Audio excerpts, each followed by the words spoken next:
Queridos, vamos então pegar nossos livros, né? O livro Nascidamente, na página de número 90. Semana passada nós fizemos aí um apanhado geral daquilo que nós ainda vamos ler. Foi uma mensagem extremamente importante e por isso eu peço que vocês, se assistiram, assistam outra vez ou outras vezes, porque foi tão forte a palavra da semana passada que carece de ser ouvida várias vezes, porque o engano, não é? Seja ele um engano consciente, ou seja, o engano que sorrateiramente foi sendo formado em nós ao longo do tempo, ele é muito difícil de ser destruído, de ser quebrado. Isso que o apóstolo Paulo vai dizer que as armas da nossa milícia não são carnais, mas são poderosas em Deus para destruir fortalezas. Então existem fortalezas dentro de nós que são resistências à verdade. Então imagine uma pessoa que foi criada no Evangelho, ouviu o Evangelho de um modo a vida inteira, né, no seu sentido meramente teológico, meramente dogmático, e agora se depara com a revelação orgânica das Escrituras, que é a revelação do sentido que as palavras da Escritura traduzem, tirando todo o invólucro temporal, cultural e toda metáfora, todo símbolo, para trazer a realidade da palavra, como que essa palavra nos alcança, como ela trabalha em nós. Então é muito difícil vencer as fortalezas, abrir mão de todo um edifício teológico formado ao longo da vida, para poder começar a compreender a verdade de Deus no sentido da sua realidade interior, né? Então, as nossas armas são poderosas em Deus para destruir fortalezas, para anular sofismas. Então, as fortalezas são as resistências. Nós não queremos nos abrir à verdade, nos entregar à verdade como ela é, e os sofismas é o modo como que o engano nos alcança, ou seja, são meias verdades que traz alguma coisa de verdade, mas que no final não traduz a verdade como ela é. Os sofismas, né, são palavras falaciosas, né, e palavras que procuram nos manter no nível de imaturidade espiritual, nos manter nas fábulas, nos manter ali nas como eu posso colocar, nas genealogias. Então é preciso nós usarmos da palavra para anular os sofismas. E em terceiro lugar, diz que as armas da nossa milícia são poderosas em Deus para levar cativo todo pensamento à obediência de Deus, que é o alvo de todo o entendimento da verdade, sermos conduzidos cativos, né? Uma mente cativa, uma mente que não é altiva diante de Deus, nem diante da verdade, nem diante de si mesma, mas que se permite ser conduzida cativa, levada escrava, nossas vontades serem feitas servas e escravas da vontade de Deus, no sentido de experimentarmos a palavra de Deus, tá bom?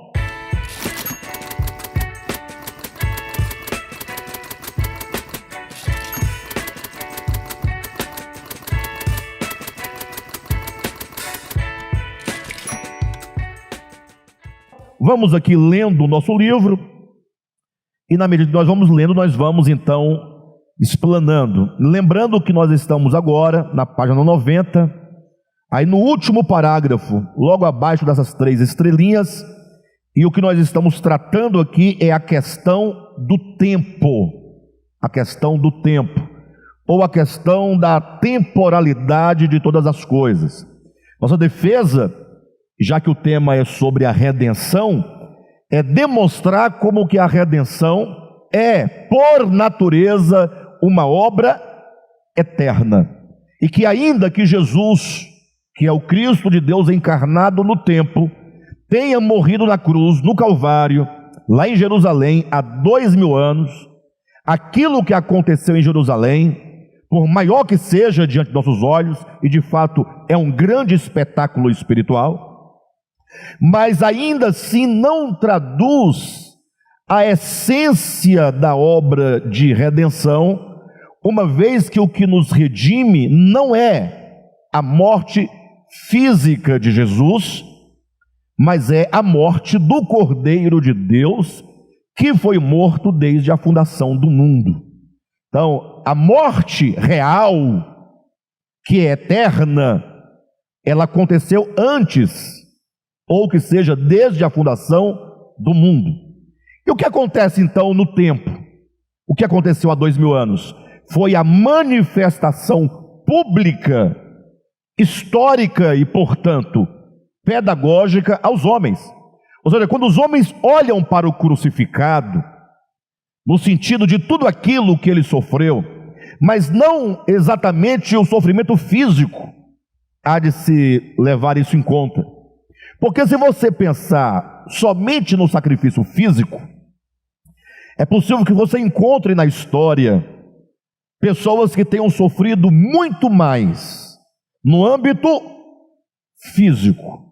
Agora, quando você projeta a morte de Jesus, mesmo a morte histórica, na perspectiva de que aquele que ali estava é o eu sou, é o Logos em quem tudo existe, aquele que tudo criou e aquele para quem todas as coisas existem, e sendo ele Deus poderoso, todo-poderoso, ele agora está ali num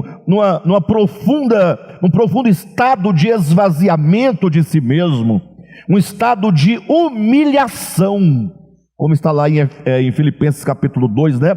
Antes a si mesmo, embora sendo Deus, humilhou-se. Eu estava pensando nesse texto essa tarde, e pensando que o quanto que essa palavra nos é ofensiva. Humilhar. Humilhar-se, ser humilhado. Ninguém quer ser humilhado. Ninguém. Ainda que a sua humilhação lhe seja própria, mesmo a pessoa que tenha tudo para estar em estado de humilhação, ela não quer ser humilhada. Mas toda essa resistência de não querer ser humilhado é uma resistência e uma reação do ego. O nosso ego, ele quer ser, ele se assenta no santuário de Deus, ostentando-se como se fosse o próprio Deus. É o homem da iniquidade, é o anticristo que há de se manifestar. Imagino que já está em vias de manifestação. É possível que nós vejamos esse homem manifestado claramente ainda nessa geração, não é nenhuma previsão, é porque as coisas estão andando tão rapidamente que a gente fica na expectativa, né? A gente vê os acontecimentos ocorrendo muito velozmente, né? Bem, de todo modo, quando você olha para Jesus crucificado, imagine, e você vê ali um paradoxo, né? Porque, como colocamos na mensagem anterior, se o salmista diz que o aspecto dele era de um verme na cruz, e Paulo, olhando para o mesmo crucificado, diz que ali estava o Senhor da glória, há um paradoxo. Então nós temos que ter diante de nossos olhos esse paradoxo, porque humanamente falando, temporalmente falando, no tempo, na história em Jerusalém, quem passasse visse o crucificado ali sendo humilhado, de todas as formas humilhado. Tiraram-lhe as vestes. Diz a Bíblia que a sua túnica, né, ela foi lançada à sorte, né? E as suas vestes, que tem a túnica e as vestes, né? São duas coisas ali. Bem, de todo modo, tiraram-lhe tanto a túnica quanto as vestes, e por mais que nós não imaginemos isso, mas ele foi crucificado nu, literalmente nu. A nudez é um problema de duas naturezas, porque a nudez ela pode ser vista no sentido pecaminoso, da luxúria, né? Ou pode ser visto no sentido da vergonha. Então no carnaval as pessoas tiram a roupa para exibirem seus corpos, e trazer uma conotação sensual. Isso parece engrandecer, pelo menos ao velho homem. Mas no sentido oposto, quando, imagine se alguém pega alguém na rua e diante de todos lhe tira a roupa, isso é vergonhoso. Isso é extremamente vergonhoso. Então Jesus morreu nu. Então tem esse aspecto do vergonhoso, embora também tenha o sentido simbólico, que ele morria totalmente despido, que é o símbolo da condição do homem, né, no pecado. Afinal, ele se fez pecado por nós. De todo modo, a sua morte foi tão humilhante em todos os sentidos. Imagine só alguém falar: você é o rei. Primeiro já começa com essa afronta muito ruim, porque ele é o rei. Na verdade, ele é o único rei. E quando diz que ele é o rei dos reis, logo os reis foram relativizados, porque se existe um rei sobre todos os reis, todos os reis são relativos, e só ele é o absoluto. Ele é o rei não somente da terra, mas de todo o universo. Mas ele poderia ou não dizer: mas eu sou o rei. Poderia dizer, mas não disse. A oportunidade que ele tinha de demonstrar sua realeza, ele se conteve. Ele não se mostrou, não reivindicou. Mas como não basta apenas perguntar se ele é rei, zombaram de sua realeza, colocando-lhe na cabeça uma coroa de espinhos, para zombar, para escarnecer. Não sei se vocês sabem, mas o carnaval, né, quando surgiu há muitos anos atrás, o carnaval do Brasil não é um carnaval autêntico, não é um carnaval original. O carnaval ele vai surgir lá em Roma, né, e era uma festa era uma festa para o escárnio, era a festa do escárnio. Então, na ocasião, por exemplo, o mendigo se vestia de rei. Então ele usava toda a fantasia de um rei, e o rei se fantasiava de um bobo da corte. Então era um momento em que os papéis se trocavam, mas para o escarnecimento. Ou seja, era um momento no ano em que era possível você zombar do rei na cara dele, sem cometer algum tipo de crime. Quem está entendendo? Então quando o mendigo se vestia de rei, e as pessoas zombavam do mendigo rei, então o rei estava sendo zombado e escarnecido, e nada podia ser feito, porque era festa que assim acontecia. Então isso foi aplicado em Jesus. Fizeram daquele momento um momento de escárnio, um carnaval de zombaria. Colocaram-lhe um pedaço de madeira, de cana nas suas mãos, para poder imitar o cetro do rei. Colocaram-lhe ali um tecido sobre seus ombros, para imitarem, né, ali a roupa do rei. E aí começaram a escarnecer, batiam-lhe na cabeça, davam-lhe murro, cuspiam-lhe a face. E tudo isso, se fosse em mim, já seria muito degradante, já seria muito humilhante, se fosse em você. Mas fazer isso com o Senhor da glória. E portanto, o que se revela aqui não é somente essas agressões, mas em quem tais agressões foram aplicadas, e como esse ser divino e eterno, todo-poderoso, se comportou diante de todo esse teatro humano. Então, efetivamente, nós devemos olhar para o crucificado e ver ali a morte eterna do Cordeiro, que não é uma morte física, mas é todo o seu esvaziamento. Sendo Deus, não se aferrou ao fato de ser Deus. Então nós estamos defendendo exatamente essas duas ideias: a morte física histórica e a morte eterna que aconteceu antes da fundação do mundo. Diz assim na página de número 90, no último parágrafo em diante: espantai-vos, ó céus, e admirai-vos, ó homens. Veja como a cena se abre aqui. Espantai-vos, ó céus, e admirai-vos, ó homens. Por quê? céus e homens? Porque a morte histórica de Jesus foi uma manifestação pública ao universo. Porque por mais que o Cordeiro de Deus tenha tal esvaziamento desde sempre, Deus sempre foi esvaziamento, Deus sempre foi doação. Nunca houve e nunca haverá um tempo em que o Cordeiro não esteja imolado. O Cordeiro estava imolado antes da fundação do mundo, o Cordeiro estava imolado no Calvário, o Cordeiro está imolado hoje, e o Cordeiro continuará imolado por toda a eternidade. A prova é muito simples, tem prova bíblica, para que você não se espante, falar, agora está com a novidade, né? O Cordeiro eternamente imolado. Bem, nós ainda vamos ler aqui, mas o fato é que a Bíblia vai afirmar tanto na Epístola de Pedro, quanto no livro do Apocalipse, daqui a pouco daremos as referências, em que é dito que o Cordeiro de Deus foi morto antes da fundação do mundo, portanto está a prova de que lá ele fora imolado. Ele fora imolado desde a fundação do mundo, portanto, no princípio dessa criação, estava imolado, antes estava imolado, no princípio estava imolado, foi imolado em Jerusalém.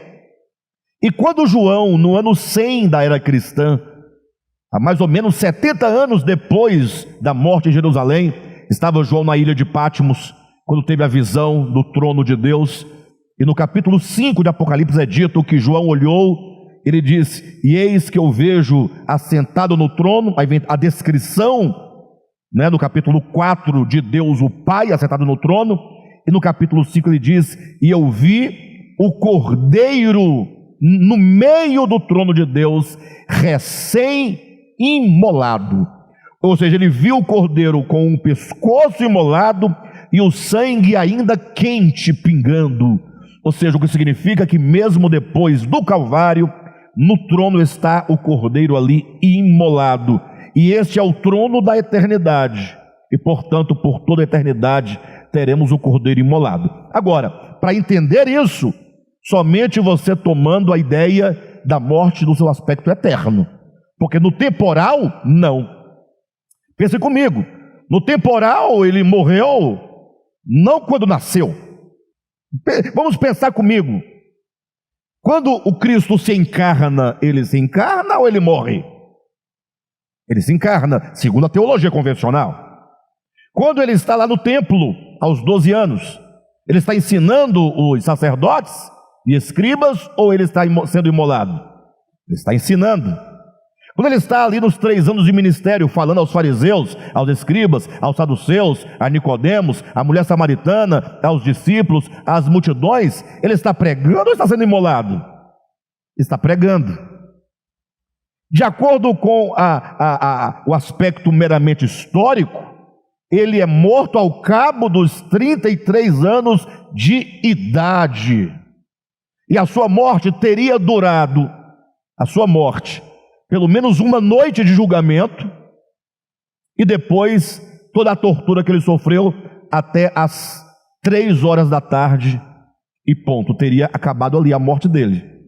Então você pegaria 12 horas da noite, mais de 6 às 3, de 6 às 15, 9 com 12, embaralhou todo, 9 com 12, vai dar 21. Então seria mais ou menos 21 horas que durou a sua paixão. Perfeito? E depois não mais. Então a morte nesse aspecto histórico tem começo, tem meio e tem fim. E uma vez ressuscitado, glorioso, já morreu. Se já morreu, essa morte, ela se esgota no tempo. Alguém vai dizer, não, mas os seus efeitos são eternos. Mas é isso que nós queremos observar, como que a Bíblia declara que essa morte física, que durou uma média de 21 horas, eu falo grosso modo, é apenas uma manifestação pública aos céus e à terra, aos anjos. Porque por mais que o ser divino seja amor, logo se amor é altruísmo, se altruísmo é doação, se a doação é entrega, e se é amor, altruísmo, doação e entrega é morte, é o doar-se, porque ninguém dá sem se entregar. Ainda mais quando dá, não alguma coisa, mas quando alguém dá a si mesmo. Porque Deus se dá é a si mesmo. Deus não tem nada para dar para nós. Afinal, o que Ele daria se Ele é tudo?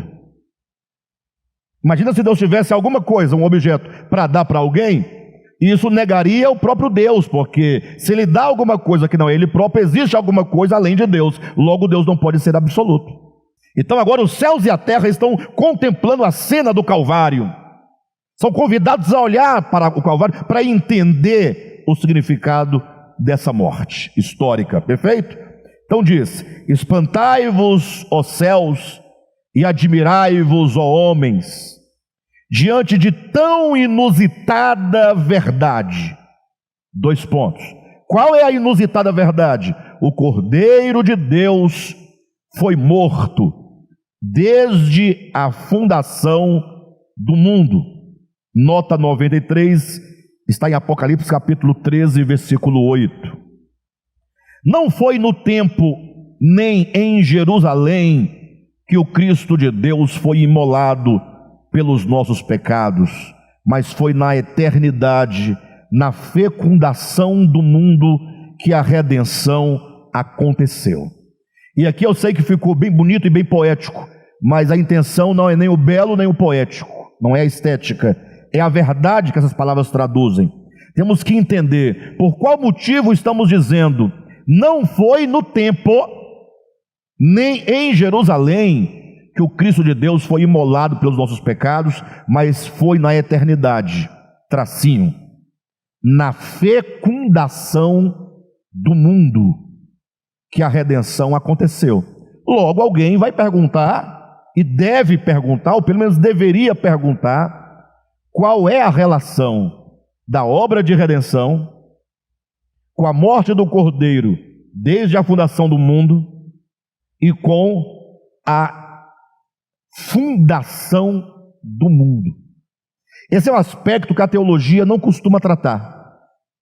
Vocês talvez, provavelmente, não tenham ouvido a relação que existe entre a morte do Cordeiro de Deus e a fundação do mundo. Parece que são 2 campos de conhecimento totalmente diferentes. Deus criou o mundo no princípio, amém, esquece a criação. Depois de tantos anos e milênios, Ele vem para morrer. Mas a Bíblia diz: o Cordeiro de Deus foi morto desde a fundação do mundo. Por isso que tem uma nota de rodapé aí no seu livro, que é a nota de número 94, que vai esclarecer isso. Diz assim a nota, olha, 1 Pedro 1, 19 e 20. Vamos ler o texto de 1 Pedro 1, 19 e 20. Abra sua Bíblia. 1 Pedro, capítulo 1, versículos 19 e 20. Eu vou ler a partir do versículo 18, tá? Sabendo que não foi mediante coisas corruptíveis, como prata ou ouro, que fostes resgatado do vosso fútil procedimento que vossos pais vos legaram. Ou seja, nós temos aqui primeiramente que nós fomos o quê?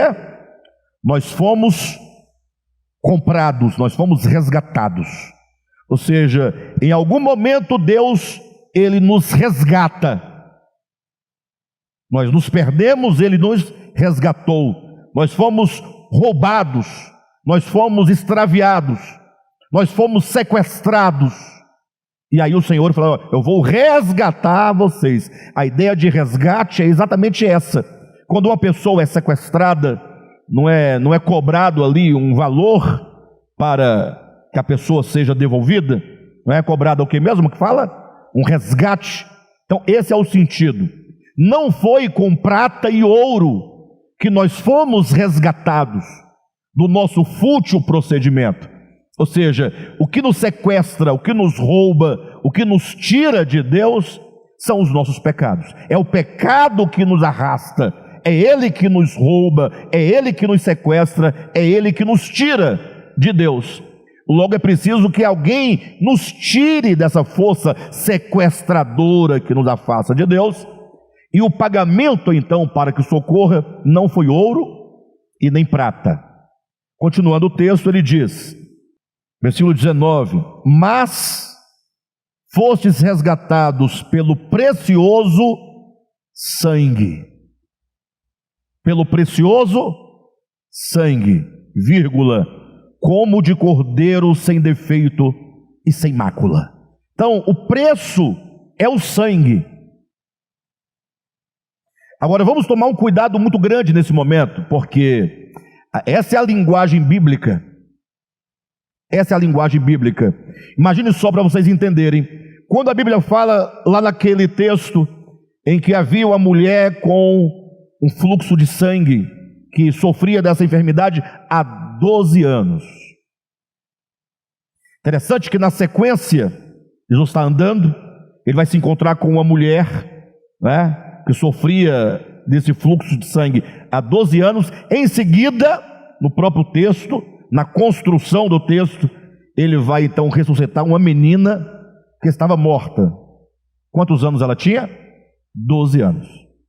Então, é uma mulher que sofre de uma hemorragia há 12 anos e uma menina que está morta com 12 anos. O que significa que essas duas personagens têm uma relação entre elas que a Escritura quer nos revelar. Qual é a relação? É que a morte é o resultado do esvaziamento do sangue. Quanto mais aquela mulher que sofria daquela hemorragia perdia sangue, ela estava o quê? Morrendo. Porque o sangue na Escritura representa o quê? A vida. Então aquela mulher com fluxo de sangue estava perdendo sangue. Mas se você ler a Escritura e ficar pensando no sangue, na hemorragia, literalmente, você perde o sentido do texto, que quer nos ensinar que a humanidade representada naquela mulher é uma pessoa frágil, que está numa condição de morte, está morrendo, a cada dia esvaindo o seu sangue, e Cristo então tem que estancar aquela morte. Estancando a morte, ressuscita-se aquela que estava morta, que é a menina. Então, quando fala de sangue, nós temos que não ficar pensando no sangue físico, como se porventura Deus tivesse que pagar a alguém, ainda vamos debater quem é esse alguém, mas pagar a alguém uma dívida com sangue, literalmente falando. Nós vamos encontrar isso nos gregos. Literalmente falando, os gregos, eles tinham lá os seus deuses do Olimpo, ou os deuses do Tártaro, e esses deuses, quando ficavam zangados, traziam pragas sobre o povo, sobre as cidades, né, sobre as comunidades, e a única maneira de aplacar a ira dos deuses era oferecendo sacrifícios de animais, oferecendo sangue, literalmente falando. Isso dentro da pedagogia lá dos gregos. Oferecia-se uma hecatombe, 100 bois imolados, e o sangue, quando era derramado, o sangue caindo, né, satisfazia os deuses, e eles então tiravam do povo aquela praga que estava sobre eles. Mas transferir a ideia de que o sangue resolve alguma coisa é pensar que Deus se agrada de sangue. Será que nós fomos comprados pelo sangue tirado do corpo de Jesus, um sangue literal oferecido a Deus? Só para vocês terem uma ideia, abra comigo a sua Bíblia. A gente já volta aqui para Pedro, tá? Não desmarca não. Mas abra a sua Bíblia no livro de Salmos, capítulo 50, e veja que coisa maravilhosa nós temos aqui. Mesmo no Antigo Testamento, nós vamos encontrar aqui uma verdade maravilhosa. Capítulo 50, versículo 7, palavras de Asaf. Olha, o título aqui é A Essência do Culto a Deus. Traduz bem a ideia, né? Versículo 7: Escuta, povo meu, e eu falarei. Ó Israel, escuta, e eu testemunharei contra ti. Nós temos que ler a Bíblia e entender com clareza o que está sendo dito. Isso aqui é Deus dizendo: escuta, ó Israel, eu vou falar. Escuta, e eu vou dar um testemunho contra vocês. Então existe um problema ali. Qual seria o problema? Adultério, roubo, injustiça. Qual era o problema que havia ali em Israel, e Deus haveria de dar um testemunho contra esse povo, de que natureza era esse problema. Continuemos a ler o texto. Versículo 8: não te repreendo pelos teus sacrifícios, nem pelos teus holocaustos continuamente perante mim. Então, eu não vou repreender vocês por causa dos sacrifícios. Afinal, olhe para mim, é um paradoxo. Foi o próprio Deus que havia ordenado os sacrifícios lá no livro de Levítico, sim ou não? Mas a ideia, vocês vão perceber aqui, que ao mesmo tempo em que diz o texto que Deus não os repreende por causa dos sacrifícios, Ele vai repreendê-los por causa dos sacrifícios. É estranho. Não vos repreendo por causa dos sacrifícios. Aí quando Ele repreende, você vai observar, mas Ele está repreendendo por causa dos sacrifícios. Onde está o problema? É um Deus bipolar? Não. Ele diz, não é o sacrifício em si, porque o sacrifício em si, ele representa algo, ele é simbólico. Vocês têm que ver além do sacrifício, tem que ver a essência, tem que sair da letra, da exterioridade e tocar a essência, tem que tocar o espírito e não a coisa em si. Então, o sacrifício enquanto pedagógico não há de ser repreendido. A repreensão é como eles liam os sacrifícios, como eles interpretavam o sentido do sacrifício. Vocês verão como acontece hoje a mesma coisa que acontecia com o povo de Israel, e portanto, hoje em dia estaríamos tanto carentes de termos um testemunho de Deus contra nós cristãos, como naquele tempo. Continue a ler para vocês verem. Versículo 8: não te repreendo pelos teus sacrifícios, nem pelos teus holocaustos constantemente contra mim. De tua casa não aceitarei novilhos, nem bodes dos teus apriscos. Por que será? Versículo 10: pois são meus todos os animais do bosque, e as alimárias aos milhares sobre as montanhas. Como é que você pega um animal para dar para Deus, se é dele? Como é que você dá para Deus uma coisa que não é sua e que é de Deus? Então ele fala, não receberei das vossas mãos os sacrifícios, os holocaustos dos vossos apriscos e de vossas casas. E ele continua dizendo, versículo 11: conheço todas as aves dos montes, e são meus todos os animais que pululam no campo. Se eu tivesse fome, não to daria? Ou melhor, não to diria? Pois o mundo é meu, e quanto nele se contém. Ou seja, se eu tivesse fome, eu não diria para vocês? Por que está dizendo isso? Porque o povo de Israel levava a carne assada, depois do sacrifício imolado, oferecia a Deus como se Deus comesse. Ou seja, eles faziam o sacrifício que Deus ordenara, fazia, mas não entendiam o significado. Eles queriam, assim como os gregos, darem os sacrifícios para Deus comer. E olha o que dizem mais no próximo versículo, versículo 13: acaso como eu carne de touros, ou bebo sangue de cabrito? Ou seja, eu não quero sangue, vocês estão me dando sangue, eu não quero sangue. Vocês me dão carne, eu não quero carne. Vocês me dão um animal imolado pelo sangue, derramando, está aqui, ó. Satisfaça, Deus, aqui a tua vontade, o teu capricho, estamos sacrificando. Não para, não é isso. Eu não como carne de animais, nem bebo sangue de animais. Não me confundam com os deuses gregos, caprichosos, violentos, sanguinários. Senhor, então qual o sentido do sacrifício? Eu estou no Antigo Testamento. Aí Deus vai dizer claramente, versículo 14: oferece a Deus sacrifício de ações de graças, e cumpre os teus votos para com o Altíssimo. Como assim oferece a Deus sacrifício de ações de graças?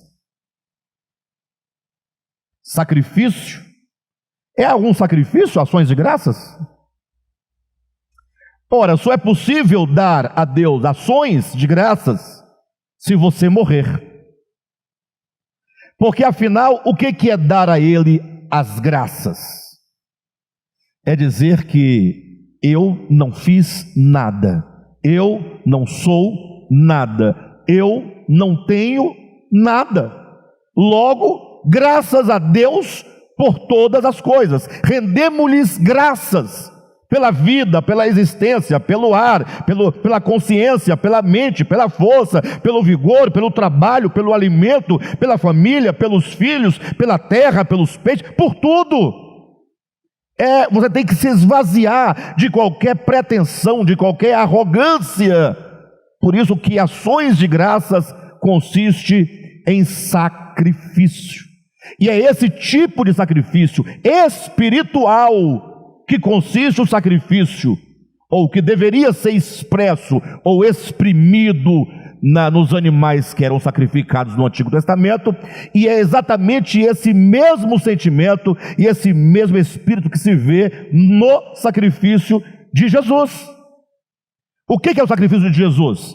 É o Cristo de Deus subsistindo em forma de Deus, não se apegando à forma de Deus, fazendo-se homem e como homem dizendo: Deus é tudo, não tenho eu o direito nem mesmo de reivindicar qualquer direito que eu tenha de fato, absolutamente. Mesmo tendo, não reivindicava, conferia tudo a Deus. Ele podia até mesmo perdoar e dizia: Pai, perdoa-lhes. Ele abria mão de todas as suas prerrogativas e assumia agora a humanidade e toda a dor própria da humanidade. É o sentido espiritual do sacrifício. Mas voltando aqui para Pedro, continuando, capítulo 1 de 1 Pedro, versículo 18: sabendo que não foi mediante coisas corruptíveis como prata ou ouro que fostes resgatados do vosso fútil procedimento que vossos pais vos legaram, mas pelo precioso sangue. Então que sangue é esse? É o sangue derramado, sangue. Não pode ser, porque lá em Salmos diz: eu não bebo sangue, eu não como carnes, eu não quero essa violência. Não é isso que eu estou buscando. Eu estou buscando uma entrega, um abrir mão, um esvaziamento, uma renúncia, que é o sentimento oposto ao sentimento que ocupou o coração de Lúcifer, que se encheu, se orgulhou e disse: eu subirei aos céus e acima das estrelas de Deus e exaltarei o meu trono.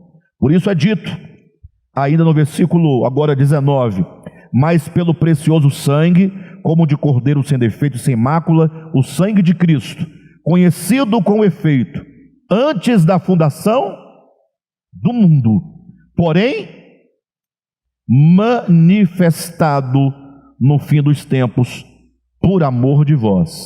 Então esse sangue já era vigente, conhecido, é porque ele era desde a fundação do mundo, mas se manifesta aos olhos humanos agora no templo, lá em Jerusalém, há 2000 anos. Perfeito? Agora a pergunta que nós fizemos e precisa ser respondida é: em que sentido então podemos entender essa morte, esse ser imolado, esse sacrifício desde a fundação do mundo, com a fundação do mundo? Qual a relação? Como eu consigo ver esse cordeiro sendo imolado na fundação do mundo? Se nós pudéssemos voltar, fazer aqui uma abstração mental, racional, se pudéssemos voltar, abstrair na sua mente, lá na fundação do mundo, como nós o viríamos imolado? Como nós o viríamos imolado? Então, vamos ler então agora a nota de rodapé do nosso livro, página 91, nota 94. 1 Pedro 1, 19 e 20. O termo fundação, quando diz lá em Pedro, desde a fundação do mundo, esse termo fundação em grego significa, aí você pode procurar um dicionário aí grego e verificar, tá bom? Significa a injeção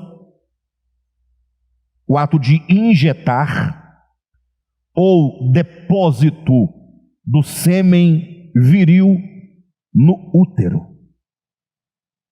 Você vê como o sentido altera completamente, né? Desde a fundação do mundo, está dizendo, o mundo, ele foi gestado. O mundo não apareceu do nada, prim, apareceu, coisa mais linda. Não, a fundação do mundo, o mundo foi fundado.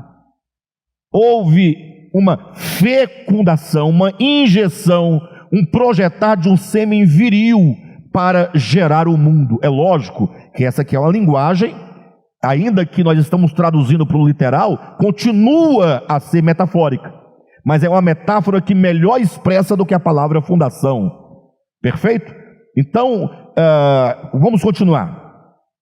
Então a palavra, o termo fundação em grego significa injeção ou depósito do sêmen-viril no útero. Essa é a expressão usada nas Escrituras para se referir à origem do mundo. Então vamos agora continuar nossa leitura com esse sentido, buscando a ideia de fundação enquanto a injeção ou o depósito do sêmen-viril no útero. O que isso tem a ver com morte, com redenção, com o cordeiro ser imolado desde esse momento em que se fecunda o mundo, Então, voltando ao texto, eu vou retomar aqui na página 90, tá? Espantai-vos, ó céus, e admirai-vos, ó homens, diante de tão inusitada verdade. O Cordeiro de Deus foi morto desde a fundação do mundo. Não foi no templo, nem em Jerusalém, que o Cristo de Deus foi imolado pelos nossos pecados, mas foi na eternidade, na fecundação do mundo, que a redenção aconteceu. Eis o caráter eterno e criador da redenção. A redenção, portanto, tem um caráter criador e redentivo ao mesmo tempo. Eis o caráter eterno e criador da redenção. Eterno porque ela não acontece no tempo e, consequentemente, ao tempo não se limita. Criador porque a fecundação do mundo não acontece do nada, como se o tudo procedesse de coisa nenhuma, mas decorre da doação do próprio Deus, em graça e bondade, enquanto a quintessência que a tudo faz existir. Então, é preciso nós entendermos uma coisa.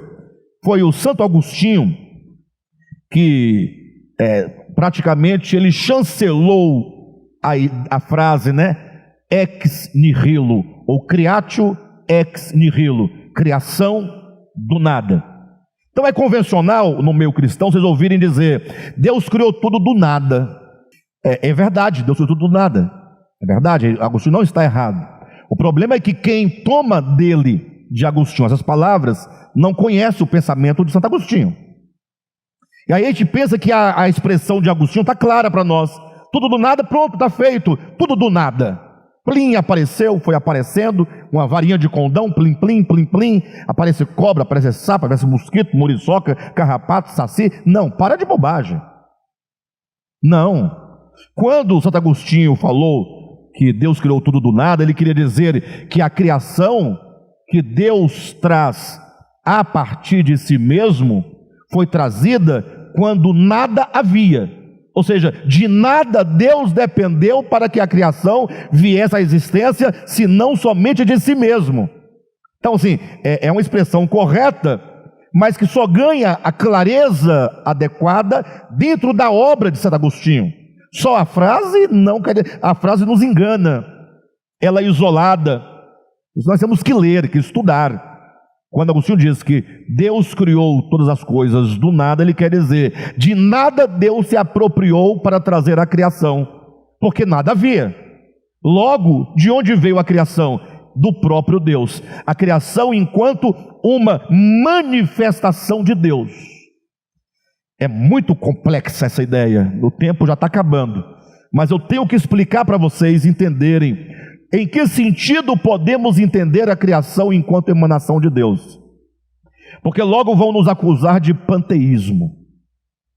O que é o panteísmo? Você está chamando, se a criação emana de Deus, aquilo que de Deus emana é o quê? É Deus. Logo a criação é o quê? Deus manifestado. É Deus, é o próprio Deus. E daí então cria essa ideia panteística e vão nos acusar de panteísmo. Mas é lamentável quem assim o fizer, porque certamente será uma pessoa precipitada, porque primeiro que não compreende o que estamos dizendo, eu estou me propondo a explicar.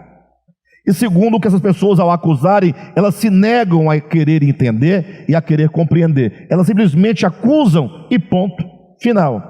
Não sabem o que é panteísmo, não sabem o que é monismo, não sabem absolutamente nada dessas coisas, né? E ficam debatendo aquilo que não sabem. Mas veja bem, vamos entender em que sentido o mundo é uma emanação do divino. A Bíblia vai usar dois termos principais para o que nós entendemos por vida. Toda vez que você vê na sua Bíblia vida, a palavra vida em português, lá no grego vai ser zoé ou bios. Tanto a palavra bios se traduz para o português como vida, como zoé também se traduz por vida. Mas qual é a diferença? É que zoé, enquanto vida, é a vida no seu estado puro. Vida não é uma coisa, vida é o ser de Deus.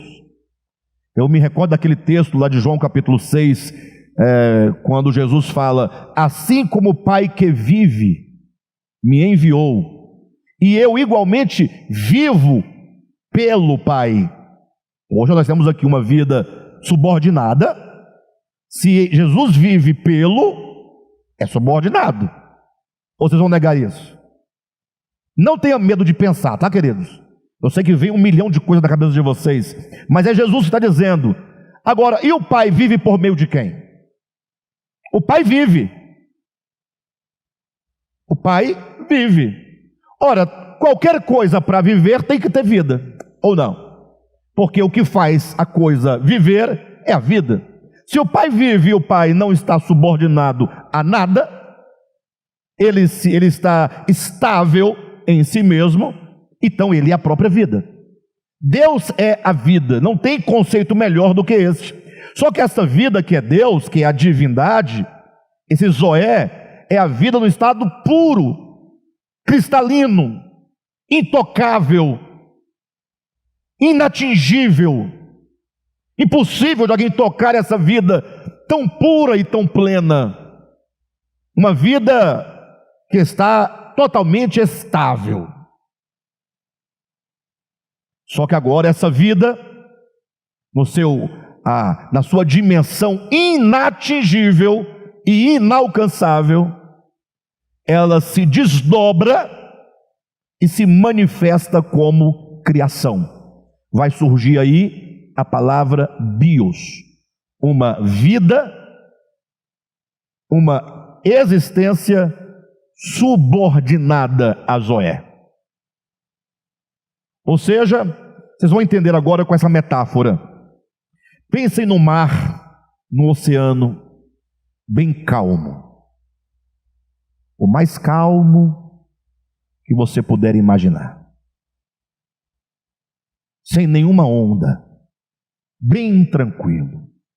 O mar profundo, a profundidade, quanto mais profundo, mais calmo. Agora imagine agora na superfície, essa água começa a se movimentar e começa a gerar ondas. Agora as ondas surgiram ou não surgiram? A onda é o oceano? Ela é o oceano? E quando a água estava totalmente tranquila, onde estava a onda? Percebe que a onda é a água do oceano manifestando-se como onda? Então a onda pode ser pequena, a onda pode ser grande, a onda pode morrer, a onda pode nascer. Então agora essa vida pura, legítima, única, ela vai se manifestar na criação. E essa criação, que são existências, trará como seu conteúdo a vida, mas é a vida biológica.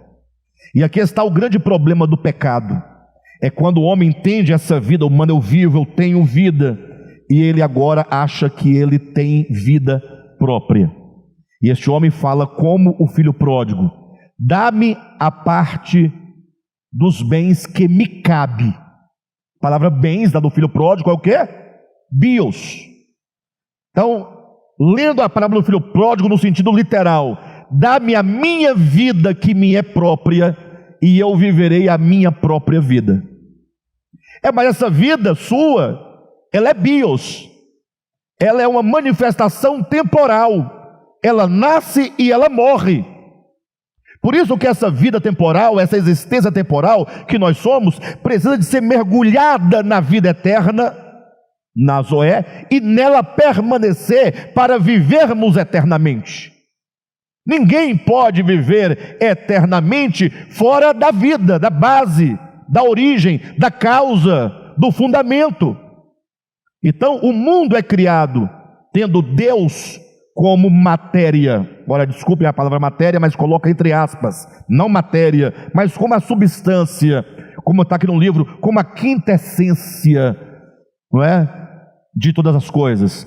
Engraçado que quando surgiu a filosofia, no período pré-socrático, os primeiros filósofos, quando ali mudou-se da era dos mitos para a era do logos, transição mito-logos, esses primeiros filósofos da antiguidade, chamados os filósofos da natureza, eles desconfiaram que os mitos era tudo conversa fiada, invenção, e eles falaram assim: nós temos que procurar aqui uma causa primeira de todas as coisas. Ou seja, no mundo não há uma multiplicidade de coisas? Sim ou não? Tem gato, tem cavalo, tem gente, tem flor, tem planta. É uma biodiversidade enorme. E os filósofos falam assim: não, mas deve haver uma coisa comum nessas muitas coisas que aparecem, que é o que dá sustentação, origem e causa de tudo. Aí o primeiro falou: a causa primordial deve ser a água. Eu não vou entrar nos méritos porque não é aula de filosofia. Mas o segundo disse: não, deve haver, a causa deve ser o indefinido. É o indefinido. Aí veio o terceiro, diz: não, a causa é o ar. Foi passando, aí surgiu o quarto, Heráclito, 6º século antes de Cristo. E ele olhou e disse: a causa de tudo é o logos. É o logos. Heráclito, o que é o logos?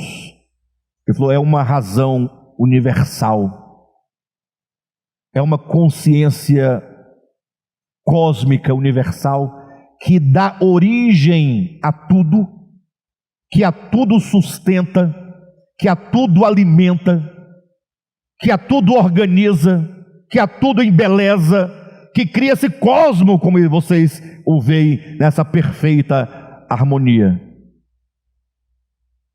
Só que ele percebeu que, embora tenha esse cosmo que é como um fundo nessa criação, ele falou: mas eu observo que as coisas mudam, tudo muda, tudo passa, tudo se transforma, o mundo é um fluxo constante. Logo eu vou comparar essa criação ao fogo. Então é o logos fogo, porque o fogo ele tem o movimento, a ideia de movimento. O fogo ele vem com toda a força e ele desaparece, né? Então o fogo dá a ideia do movimento e da transitoriedade e da transformação, e o logos dá o fundamento sólido, eterno dessas coisas que aparecem e que somem. Ou seja, é uma outra maneira de falar da Zoé e da bios. A bios aparece e desaparece, sim ou não? Então, por exemplo, quando morre uma pessoa, a pessoa deixa de existir, a vida bios dela acaba. Mas e a vida acaba? A vida não acaba, a vida é inesgotável, é o logos. Mas para quem vai me acusar de dizer que eu estou pregando filosofia, esquece Heráclito e vá para João capítulo 1 E João vai dizer: no princípio era o Logos, e o Logos estava com Deus, e o Logos era Deus. Todas as coisas foram feitas por intermédio do Logos. Estamos falando da fundação do mundo, querido, nós não fugimos do tema. Todas as coisas foram feitas por intermédio do Logos, ou seja, o Logos foi o artesão, foi o marceneiro, foi o construtor. Todas as coisas foram feitas por intermédio do Logos. Então eu já sei quem foi o agente criador. Agora, e qual foi a matéria-prima desse construtor? E sem o Logos, sem Logos, nada do que foi feito se fez. Tudo foi feito pelo Logos, e é feito do Logos, e vive no Logos. Quando eu digo que a criação, o mundo foi fundado, foi fecundado, procede de Deus, é que a quinta essência, ou a essência última, final, que é a sustentação de qualquer existência que você está vendo, e você não pode negar, é o Logos. Se puder pegar o homem, se alguém pudesse pegar o ser humano, falou: vou dissecar esse ser humano, começando pelo corpo. Isso é uma metáfora. Destruísse todo o corpo, restasse apenas a alma e o espírito. Ele fosse dissecando tudo o que é possível dissecar, do entendimento, de emoções, de vontades que são humanas, que estão na alma. Quando ele chegasse no núcleo final, que nada pudesse mais ali retirar, restaria o Logos. Capítulo 1 de João é extraordinário, porque não somente vai dizer que todas as coisas foram feitas pelo Logos, e sem o Logos nada do que foi feito se fez, vai também dizer que esse Logos é a verdadeira luz que ilumina todos os homens que vêm ao mundo. Todo homem que vem ao mundo traz dentro de si o Logos, que é uma luz. Por isso que Logos é razão. Porque luz é razão, luz é entendimento, luz é inteligência, luz é saber, luz é conhecer. E portanto você pode negar que o homem conhece, que o homem vê, que o homem percebe, que o homem tem inteligência, que o homem tem razão. Você não pode negar isso. Mas por que o cachorro não tem? Porque no homem o Logos é essa luz, é essa razão. A razão universal se manifesta na temporalidade da existência humana enquanto razão humana. Bem, é muito complexo, né? Mas isso é tudo Bíblia, tá, queridos? Não tem nada de assunto que não nos interessa, porque estamos tão acostumados a ouvir tão pouca coisa, que quando ouve alguma coisa dessa dimensão, a gente fica um pouco assustado, né? O que está acontecendo? Cadê o Evangelho? O Evangelho mais do que isso, né? Eu falava para minha mãe, a mãe queria saber agora há pouco, meu filho, como é que vai ser a vinda de Jesus? Eu agora fiquei preocupada, porque com essa visão orgânica agora, como é que vai ser? Eu falei: mãezinha, fica tranquila, porque vai ser superior àquilo que a mãe sabia que era. Aquilo que a mãe imaginava que era bom? Você vai ficar para trás, vai ser uma dimensão tão grande, tão poderosa, que é muito maravilhoso, né? Vamos encontrar um lugar para a gente poder encerrar aqui. Então, eu vou retomar a leitura da página 90. Espantai-vos, ó céus, e admirai-vos, ó homens, diante de tão inusitada verdade. O Cordeiro de Deus foi morto desde a fundação do mundo. Não foi no templo nem em Jerusalém que o Cristo de Deus foi imolado pelos nossos pecados, mas foi na eternidade, na fecundação do mundo, que a redenção aconteceu. Eis o caráter eterno e criador da redenção, eterno porque ela não acontece no tempo, e consequentemente a ele não se limita.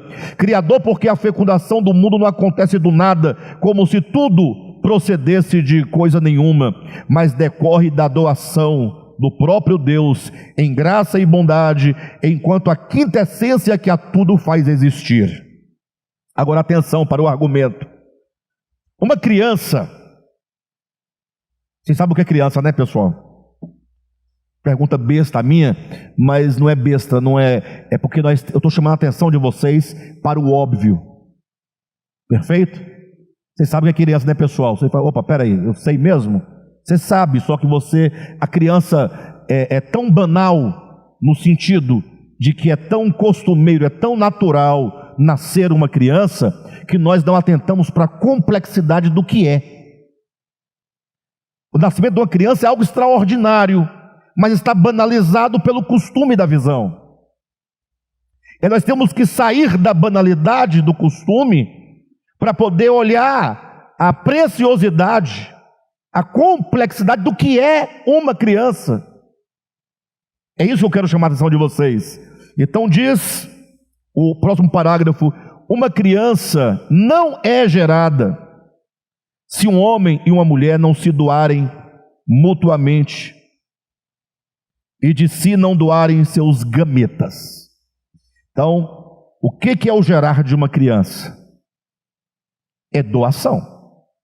Não somente na fecundação, porque a fecundação, embora hoje se fala de bebê de proveta, mas a ideia natural é que não pode haver concepção, que é doação de gametas, mas precede a doação de gametas a doação de um homem que se entrega para uma mulher e de uma mulher que se entrega para o homem. Ou seja, não estamos falando nem de prostituição, nem de adultério, nada nesse sentido. Estamos falando de uma entrega legítima. E essa entrega é tão apropriada que em Gênesis vai dizer que o homem e a mulher se tornarão uma só carne. Tão profunda é essa entrega. E lá em 1 Coríntios vai dizer que agora a mulher não se pertence a ela mesma, tampouco o homem pertence a si mesmo. Cuidado para não levar isso para outra dimensão, tá? De possessão. É a ideia orgânica do sentido de um casamento e de uma posterior geração. Ou seja, se a mulher não pertence a si, mas ela pertence ao marido, e na mesma medida o homem não pertence a si, mas pertence à mulher, então é entrega mútua. Então há de se haver uma entrega mútua, primeiramente de coração, depois de corpos. E nessa entrega de coração e corpos formam uma unidade. E agora, não somente a entrega de coração e corpo, mas aprofunda mais na entrega, quando ambos entregam seus gametas. Ou seja, desde o princípio é entrega, é doação, e toda doação é diminuição. Ninguém doa para ficar com a mesma quantidade. Vocês entendem ou não? Porque quando casamento se traduz por perda, não quer perder, não case. Sua vida não vai ser a mesma depois de se casar. Ela vai diminuir. Só que ela vai aumentar. Ela diminui num sentido, porque você agora será 2. Mas ela aumenta porque você será 2. Mas diminui o seu eu para aumentar. Quem está entendendo? Então, nós estamos falando da fundação do mundo, como que isso se traduz por redenção, como é que o cordeiro é imolado na fundação do mundo. Então, voltando ao texto, já estamos caminhando para o final. Uma criança não é gerada se um homem e uma mulher não se doarem mutuamente e de si não doarem seus gametas. Assim também uma planta não é engendrada se o grão não morrer, negando-se a liberar o germe da vida. Maior verdade que essas é o fato de que o mundo não poderia vir à existência se Deus não se doasse para fazer nascer de si o mundo e todas as coisas que nele há. Agora, veja na nota de rodapé, 95, Hebreus capítulo 11, versículo 3. Todas as coisas surgiram das coisas que não se veem, e não do nada, como dizia Santo Agostinho. Então veja, Hebreus 11, 3, leia na sua Bíblia: todas as coisas surgiram das coisas. Perfeito ou não? das coisas que não se veem. Ora, quando afirma que todas as coisas procedem das coisas que não se veem, afirma uma essência a priori. Não diz o texto que as coisas vieram do nada, como a frase de Agostinho, eu já vou explicar essa situação. Mas diz que as coisas vieram a existir das coisas que não se veem. Então existem coisas que não se veem, existe uma essência a priori que não se vê, e as coisas, portanto, que nós estamos vendo, que é a criação, procede dessa essência a priori que nós não vemos. Agora, quando diz, e não do nada, como diz Santo Agostinho, é porque existe uma ampla, um amplo segmento teológico que toma as palavras de Santo Agostinho, e mesmo dentro da própria filosofia existe uma área de estudo, e alguns estudiosos que entendem o Santo Agostinho nesse sentido de que veio do nada. Agora, num estudo mais apropriado e aprofundado, isso vai se resolver. Basta que você leia, por exemplo, o livro Confissões, e lá vai ficar muito claro como essa emanação de Deus acontece.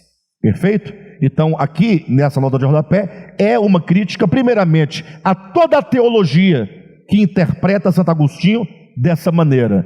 E também as linhas dentro da filosofia que assim entende. Não sei se vocês sabem, mas na teologia, na filosofia, na literatura, em todo o âmbito, no direito, sempre haverá correntes que não compreendem, que compreendem de modo distinto de outras correntes. E sempre vai ter uma mais verdadeira, mais sólida, mais clara, mais profunda. Perfeito? Mas é exatamente isso. Então vamos encerrar aqui. Vamos retomar para a gente poder encontrar um ponto de encerramento. Uma criança não é gerada se um homem e uma mulher não se doarem mutuamente e de si não doarem seus gametas. Assim também uma planta não é engendrada se o grão não morrer, negando-se a liberar o germe da vida. Maior verdade que essas é o fato de que o mundo não poderia vir à existência se Deus não se doasse para fazer nascer de si o mundo e todas as coisas que nele há. Por isso está dito que o Cordeiro de Deus foi morto desde a fundação do cosmos. Afinal, doação é abrir mão de si. Abrir mão de si é morrer. E o morrer é a passagem para o renascimento de si mesmo na multiplicidade daquilo que se gerou. Tem que ler de novo, né? E morrer é o quê? Pense no morrer de uma semente, queridos. Rapidamente, olha para cá. Você pega uma semente, aí você planta a semente. Para que ela possa renascer ou frutificar, ela vai ter que morrer. Sim ou não? Só que esse morrer não é um fim. É o começo de uma vida em maior expressão. Porque o próprio Jesus vai dizer, se o grão de trigo caindo na terra não morrer, ele fica, mas se morrer, produz muito fruto. Então olha a frase, abrir mão de si é morrer, e o morrer é a passagem, não é o fim, é a passagem para o quê? O renascimento. Quando o grão morre, ele não brota? Esse brotar não é renascer? Mas está renascendo o quê? O chifre de uma vaca? Um pé de bananeira que está lá do outro lado? Não, o grão morreu e ele mesmo renasce. É o renascimento de si mesmo. Não é o renascimento de outra coisa. E o morrer é a passagem para o renascimento de si mesmo, na multiplicidade. Porque morreu um grão, nasceram quantos? Milhares, né? Na multiplicidade daquilo que se gerou. E essa mesma morte criadora, Deus se dá a si mesmo, o seu espírito, o seu logos, para gerar o mundo.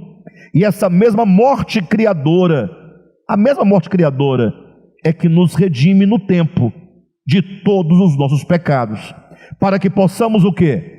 Viver pela ressurreição daquele que por nós se entregou. Amém, queridos? Peço que vocês leiam até essa parte várias vezes para que a compreensão fique melhor e escute essa ministração outras vezes para que se esclareça cada vez mais.